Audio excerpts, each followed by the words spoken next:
Good morning, H1Z. I'm Buddy1927. Today we're playing H1Z Just Survive. We're on Badwater Canton live server. As you can see, I have my first level of my base set up.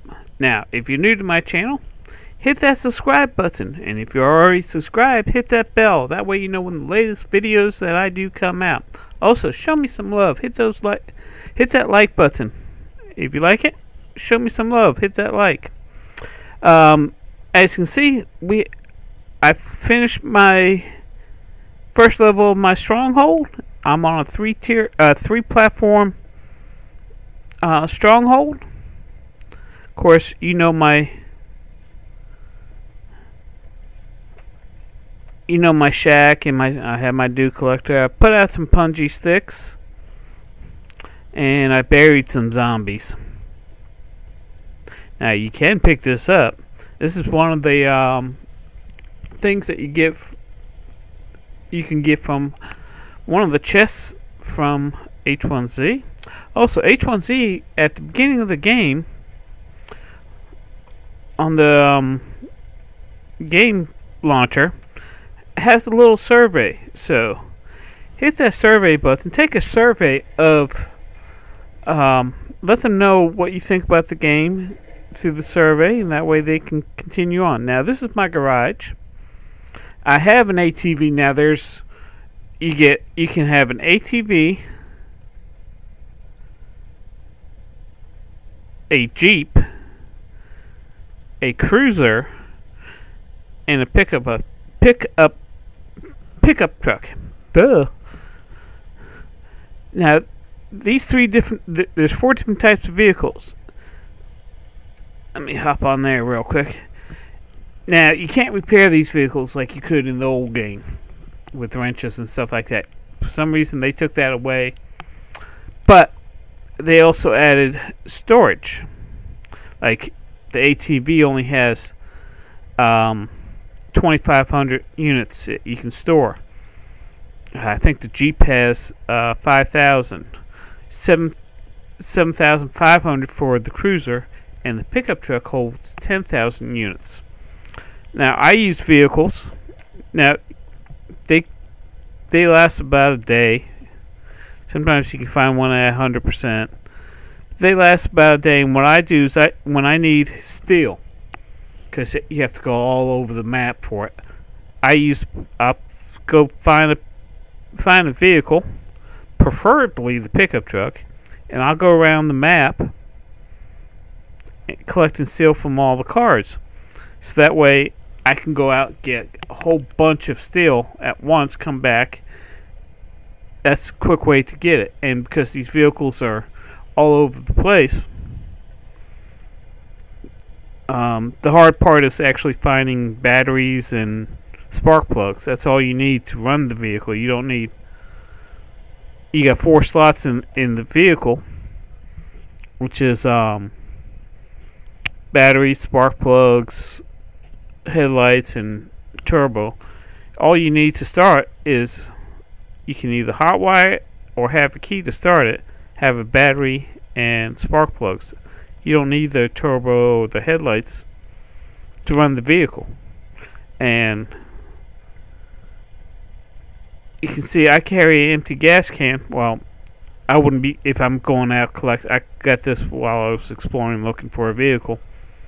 But you can store stuff over here, which is your 2,500 slots. So what I do is when I go out scavenging for steel, I'll put my steel over here just like that.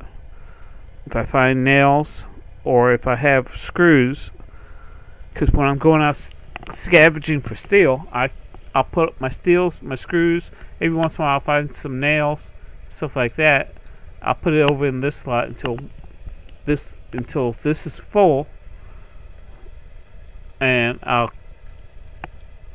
fill up my backpack with nothing but steel. So that way I have, because my backpack is 2,500, this vehicle is 2,500, I can carry 5,000 units of just steel and screws. I will drop the plastic and I will drop the oil and this fill up the stool. Fill up with steel and screws. That way, I can gather a lot of steel quickly. And I also will carry gas cans. There's a gas station in some of these areas where there's like about 6 gas pumps, and 1 or 2 of them you can actually pump gas into an empty gas container and go from there and fill up the gas container. So right now I'm at 92% of fuel. I can keep filling up the fuel. The only thing is, the more you ride the vehicle. Now I found this vehicle at 75%. But I'll fill up once I run out of fuel. I'll carry 1 or 2 gas cans, and I'll fill it up. And once I find a gas station and go through, I fill up the pumps by clicking E with gas. Like I have here, I have an empty gas can. I'll fill up the gas can with the fuel, and each time you fill it up, you get a quarter of a gas can. So if I find 4 gas pumps, I fill it up, it's empty. I find another one, fill it up. Now I'm up to half a gas can, and so on. This way, you can continue searching through. Now, since I have the ATV, I might have to do 3 or 4 trips. I'm very cautious when I'm driving, because anytime I only want wear and tear destroying the vehicle. Now, you're out exploring, you might find another vehicle that's at 100%, and that might have a higher storage capacity. And since I already have a battery and a spark plug, and I have a key, I might swap vehicles. That way I get the higher capacity. So, but throughout the map, there's vehicles scattered throughout the map. Now, one thing I do is when I get off the vehicle, I make sure I'm in an area that there's nobody around, except for zombies. And you gotta kill the zombies. And too many zombies, I'll hop on the vehicle and take off.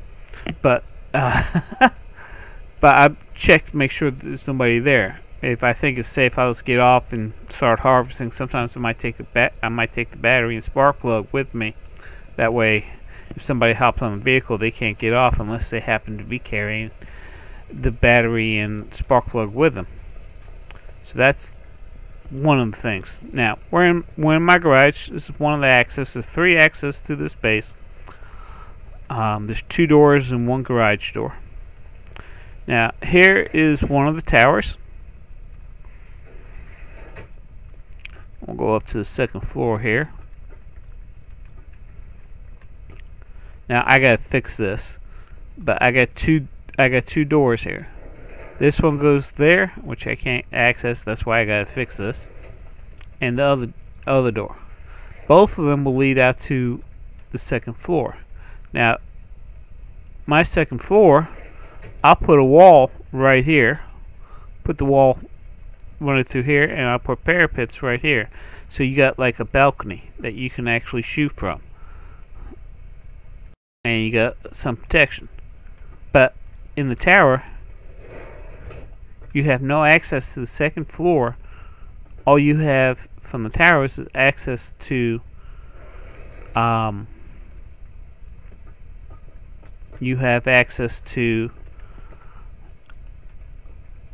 the balcony, basically, and same thing will be on the 3rd floor. Now, you have no access to enter the towers unless you are inside the base. So the 1st floor, only access to get to the towers is from inside the base, and the 2nd floor will only have access. Once you're in the tower, you get to the 2nd floor, you only will have access to the balcony. You won't have access to the 2nd floor. And as you can see, this is actually pretty good size. We're on the roof now, which will eventually be the 2nd floor.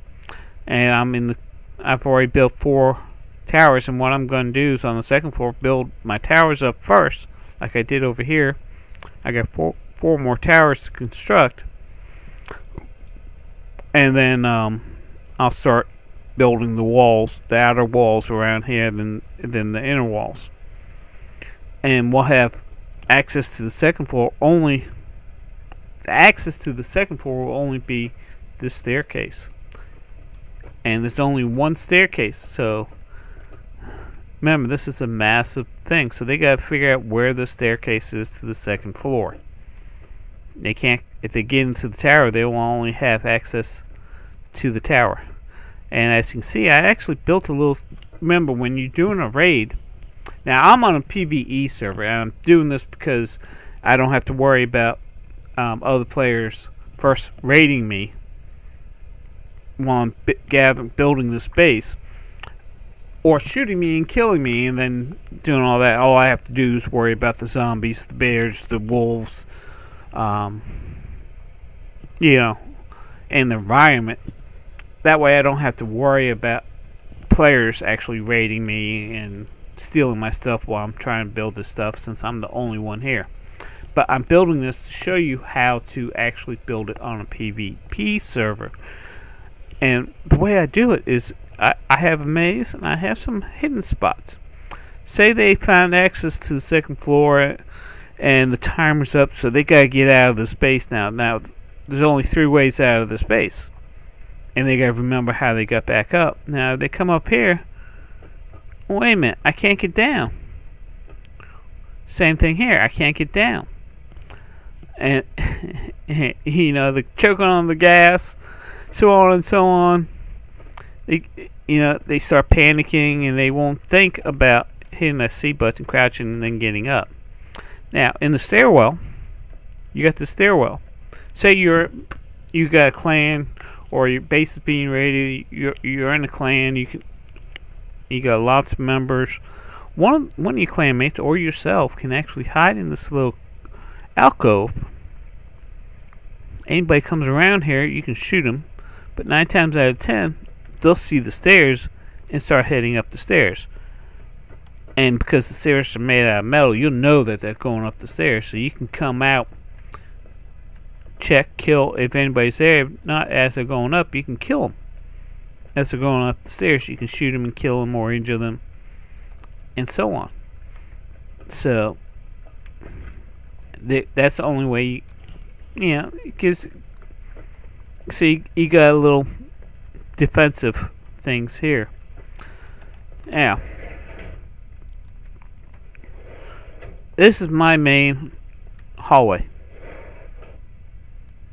I'm just going to close that door. We'll start from this end. We got a window here. We got a door here that leads to this room that leads to nowhere other than this window. Of course, you can put louvers, metal shutters on here. I didn't put shutters on here because I'm trying to build the base, and that just takes more metal and stuff like that. So we'll start here. We close that door. We'll open this door, and we got nothing but door after door. This is the garage. Say they blow this and they blow this door, they come out into this hallway, and they got nothing but metal doors, a hallway, a corridor of nothing but doors after doors. So if they're checking each room, they're going to have to use explosives and stuff like that to break in here. So they're going to have to use their materials, use up their items as they're going through. And this is nothing but a room. If they want to find out where your stash is, because that's the whole purpose of raiding, is to get your stuff. You offer them nothing but a maze of rooms.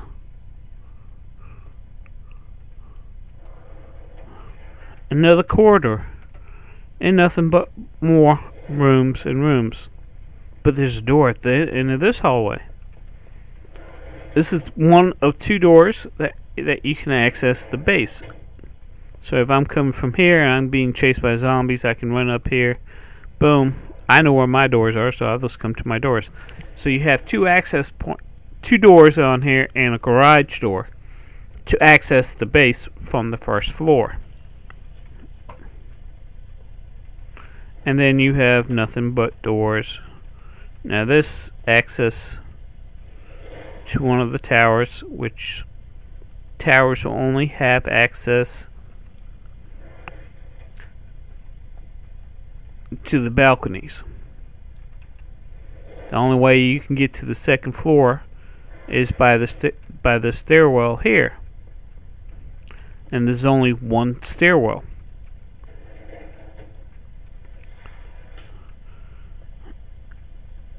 This is another corridor, but there's no doors here, except for at the end of this corridor, which leads to the third pad of this. And again, nothing but access to door after door, room after room, except for the second doorway that leads you outside. So if I'm running from this side, I'm coming from this section, I'm being chased by zombies, wolves, bears. I get here, shut the door. I hit the wrong button. Make sure you hit the door, not. And once you hit the E, you get that little thing up here. But you got nothing but access to doorways and doorways. So they're gonna have to use their materials to access this. And like I said, there's two doors and one garage door. And that's how you got a maze of rooms, so that your stuff can be anywhere. Now, second floor is going to be similar, third floor is going to be similar, but I might have different rooms that will be set up to look like it's my main room, and so they think that they got it. Boom. Remember, you only got 10 minutes to raid the building, and then they put a gas bomb will be put out. Then you'll choke to death because you're up on the third floor. You want to get out, and the only way to get out is that stairwell. And you have to go back down. You got to remember which way you came in and out, and you got doorway after doorway after doorway trying to get out.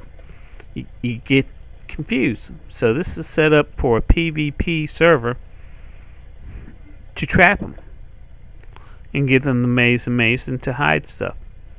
Now, this is my shack, and once I get to the second and third floor, I might have, I'll have rooms that will be set up, workbench, weapons bench, that look like it's my main room, and those chests might be empty. I might have rooms that are nothing but chests. And once you start going through them, you find out that they're empty, you give up. There might be 20 or 30 chests. However many chests I can fit in that one room. And, you start going through them, crashing them, breaking them up. You find out there's nothing in them. You give up, go to another room. And I might have several rooms where it might have 20, 30 chests in it. And it's a decoys. I got nothing but decoy rooms. So that's why I have this maze, and they have to use their equipment that they got, the bullets, the explosives, and stuff like that. Now there's one new thing on this server, in this game, that they've added. Let me see if I can. There it is. You got dynamite. Oops, why did I click dynamite? Where did it go? I was gonna. There it is. You have dynamite. Keep my mouse still. And that's one of the explosives. I think it's 4 dynamites. Let's take a look at something here. I think it's weapons. Yeah.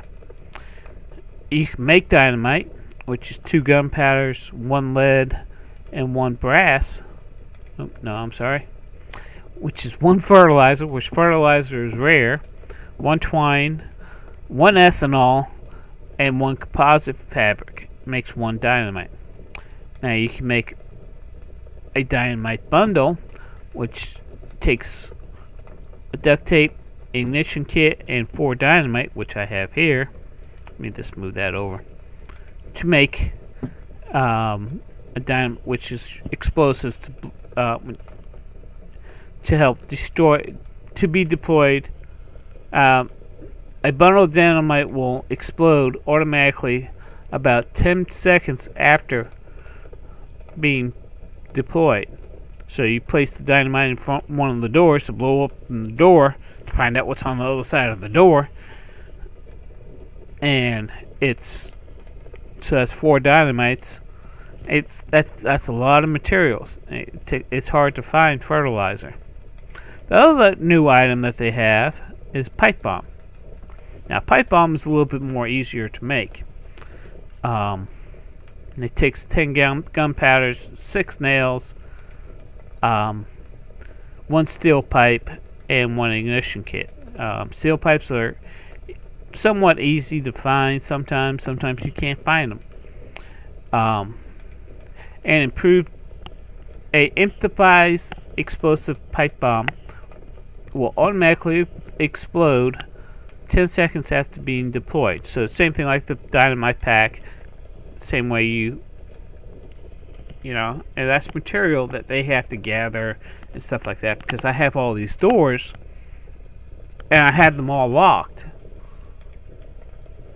They have to use this materials to blow up each door. That's why I have so many doors and rooms and stuff like that set up. So say they come in with 10 dynamite bundles and 10 pipe bombs, because that's all they have. So that's 20 things. I have more than 20 rooms. Once this is completed, I have more than 20 rooms for them. So they have to pick and choose, make sure. Now, once the base is rated, you get your time's up. You get gas, and you either die because of the gas or they boot you out. However it happens, you gotta wait a day or two, so you gotta go back, gather all this material, and you figured out, well, okay, I remember this room is empty, but I have so many rooms and so many corridors and stuff like that. It's hard to remember what room is what. Okay, I had nothing in that room. Well, unless they map it out, which, if it's a clan, you probably have one person mapping the place out. So when you raid it 2 days later, okay, you remember that this room had nothing, this room had nothing, this room had nothing in it. Okay, but now I would know that. Well, unless I was in there when they attacked, I know that I've been attacked, so I might move things around. So that's why you have all these little rooms. And that's the reason behind this. So it's kind of makes you think and stuff like that. The other thing I'll end up doing, because you can make a lot of traps. You can make landmines, which I have 1 frag grenade so far I found. Gas traps, I think I got some. I got stun. No, I got smoke. I haven't found any gas containers. Flash trap, which I got plenty of, which will impair, and it's a basic trap, and the flash will disorientate and blind anyone nearby the trap. You know, there's traps I can go ahead and employ while I'm doing this. You know, you got a fire trap, and I got incendiaries, you know, which would cause damage to them. So I'll build these traps and start going down and start building these traps and landmines up. You know, there's a snare trap. So a snare trap which causes anyone nearby to slow down. It basically just slows them down, so you can't go as fast. You know, they got a shock. You know, AA batteries in ignition. Okay, I'll deploy traps around there too that will help defend the space. So there's a lot of things. Now, second thing.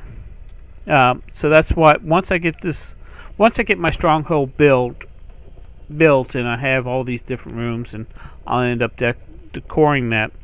But once I get my thing, I'll move all this stuff out. Now everything in this room I can pick up except for that. But everything in this room I can go ahead and pick up and move into my stronghold once I get my main base, my main section set up. Because you can only deploy one metal shack at a time. So once I get this, because I'm using this as my construction trailer, once I'm done using this, I'll go ahead and destroy it and bring up the map, and I'll move, because my trap and stronghold are on top of each other, and also my stash. I'll end up deploying a shack somewhere around for right now on this map. Excuse me. On this map, around the dam, somewhere near the dam, and I'll put chests, and what I'll do is I'll set up a metal shack up around the space. Now, of course, they'll get raided and stuff like that, but I'll put in around this metal shack. I'm on PvE server, so I don't have to worry about being raided. On a PvP server, you would, but on PvE, I don't have to worry about it. But I'll deploy a metal shack somewhere around here, close to the dam, where I can store some food, water, and stuff like that. Go explore the dam area. Once my backpack is full, go back to the shack instead of going all the way back. You can see how far away my stronghold is. Empty my backpack and go out and continue exploring through here. And once I get everything I need on this trip, stuff I need for my stronghold, if it's a lot, I'll find a vehicle and just go back and forth, filling up the vehicle in my backpack, go to the stronghold, then go back. It'd be quicker that way than, I mean, vehicles are very common around here, and just go back and forth for the stuff on stronghold. Now, anything I don't want for my stronghold, I'll go and sell. I call him Trader Joe or Sergeant Joe, whatever his name is.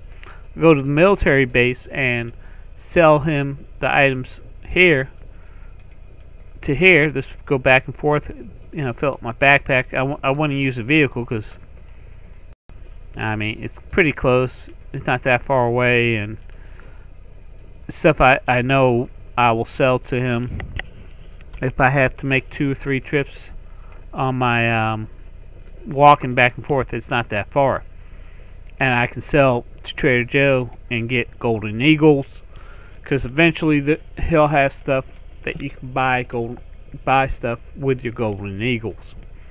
So this way I'll have a basically a secondary base, and I can go ahead and start collecting stuff. But I have my stronghold items I need for my stronghold. I'll take to my stronghold, and because it's pretty far away, I'll use vehicle to go back and forth. I wouldn't use the vehicle to go back and forth and sell the stuff I want to sell at the military base, because first of all, you stuff the vehicle, you can only get the vehicle so far into the base, and if you have your backpack full and your vehicle filled, you get off, you gotta go sell the stuff and come run back and forth.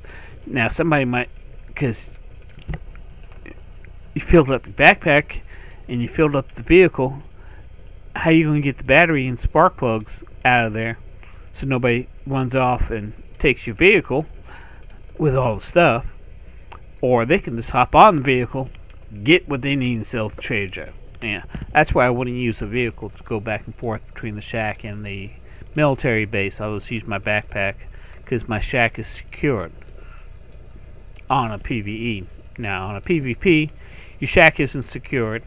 It's just like your base isn't secured, and your shack.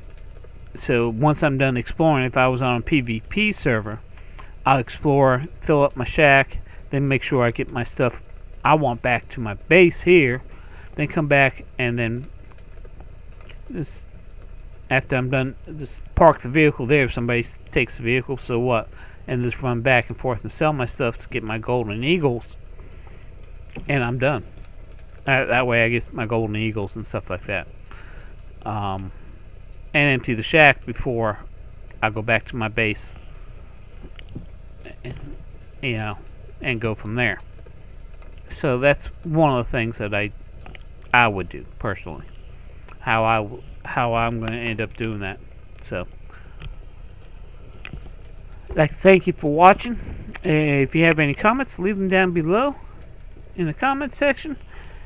Hit that like button, please. Show me some love. Let me know you like these videos. Follow me on player.me, Twitter, and Facebook. That way you know. If I go live, I'll tweet it on those 3 things. I'm still having health issues, so please forgive me. That's why I haven't done a lot of live videos. But I'd like to thank you again for watching, and do me a favor, just survive.